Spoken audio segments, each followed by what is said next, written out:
I rated at 9 out of 10. Why 9? I rated at 8 out of 10. Why? Because Why is not 10? because I just like this one, the triangle in it, and It's gulaman. That is what you call the gulaman. It's gulaman, and this is actually normal.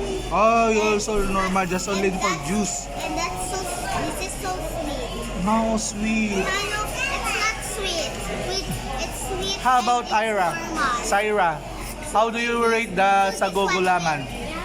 So this one is 8 out of 10. Oh, later. And this is like 7 out of 10. Why? Because it is the best if you break it, and it's so cold, and you cannot drink it. So it's so cold and so big. So that's it. Okay, how about you? Because it's a glass, so maybe we're gonna break it or spin it. Okay, next, Syra, how do you rate of gulaman? Sago gulaman. That one. No? 0? 0? Or you will rate 1 to 10? No, 0? Why? Why 0? Ah, do you like how that is? How about the halo-halo? You will rate. Why? Well, it's 10 or 10? Because it's yummy. It's yummy. It's also delicious. What inside the halo-halo? And here is 10 out of 10. Oh, Tito, what do you rate of chili? 10. Why it's 10? It's strong?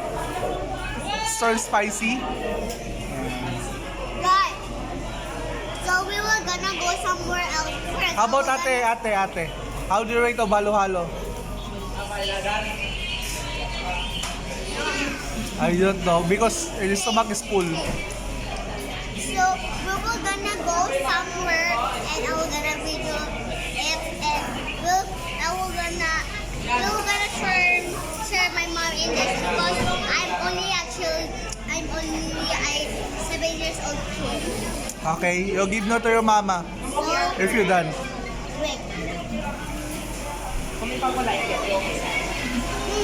Ate, mabalik mga na Yummy. Ay, brown paper pala. Kanap nga na one.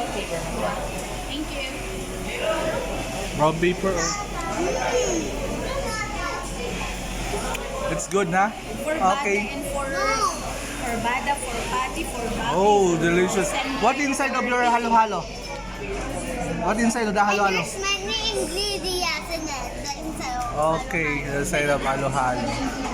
We have some banana. Oh, banana. What else inside the halo-halo? We have there's some balls, but I stole. Full? And we have a coconut. Yeah, we have a Ipatik out mo coconut. dito na. Sa kanin yun to, dito.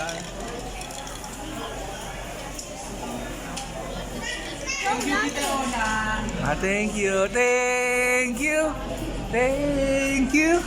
Ang babait ninyo. Thank you.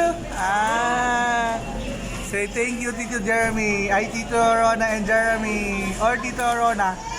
Ay.